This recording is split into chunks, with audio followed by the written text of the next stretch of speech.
Ja, jeg laver lige en særskilt video. Opgave 2 har jeg svaret på A'eren i den video ovenfor, men hellere bruge den her video. Og jeg er gået i gang. Jeg har skrevet, at jeg bestemmer vektorerne i GeoGebra, så det vil jeg gøre. Og jeg kunne godt bare skrive punkterne ind. Jeg kan godt lide at kunne skrive det hele inde i WordMat, så jeg kan se, hvad det er, jeg skriver. Jeg laver en tabel, og jeg laver den 4 gange 1. Jeg laver den ekstra, fordi jeg gerne vil have skrevet x her og y her. Det synes jeg også, I skal vende jer til at gøre. Og så er det altså 3, tab, minus 2, tab og 4. Altså x-værdierne 3, minus 2 og 4. Så skal jeg skrive y-værdierne.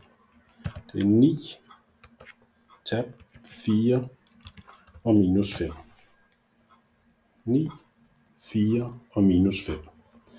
Grunden til, at jeg skriver det her x og y, det var, hvis det kun var 2 punkter. Hvis det var kun a og b, jeg skulle have tegnet, så ville GeoGebra bytte om på det. Det bytter ikke om på det, når jeg skriver x og y.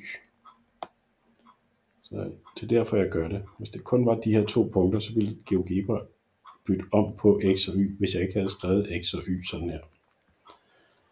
Ja, bare vent jer til at gøre det. Og så trykker jeg Alt P.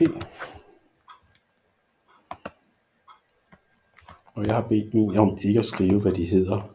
Så det er jeg nødt til lige at bede den om at vise navn, så jeg har styr på punkterne. Jeg højreklikker bare på punkterne. Så skal jeg vise navn. Og så trækker jeg vektor. Og det var vektor A til B. Og vektor A til C. Og så bare herover for at pølte på det. Så skriver jeg AB her. Og så skriver jeg AC her. Og så trækker jeg dem ind. De hopper altid til højre. Nu har jeg lavet en. Nu skal jeg trykke på den pil heroppe.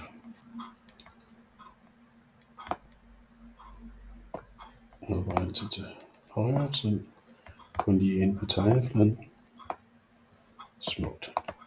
Så det var mit. Og husk, man skal skrive en konklusion. Et svar må ikke bare stå på en graf. Så det var A'eren. Og bagefter vil jeg slette det her. Den her tabel behøver ikke at være med i afleveringen.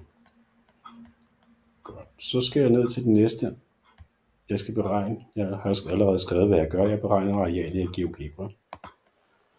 Så nu skal jeg have lavet et parallelogram. Jeg skal have flyttet den her vektor herover.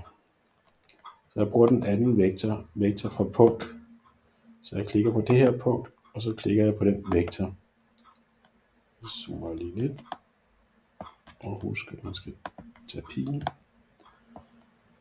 Så det hedder parallelogram, fordi den her linje bliver parallel med den her linje, og den her linje bliver parallel med den her linje. Og jeg bruger polygon. Og så klikker jeg bare på punkterne. Og slut. Også på det punkt, som den slutter på. Og så måler jeg areal. Der. Nu flytter jeg lige lidt herhen. Og så tager jeg et billede af det.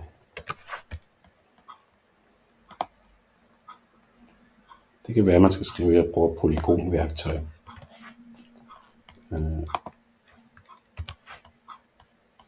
Ja. Med hjælp af polygonværktøj. Sådan der. Sådan gør man det.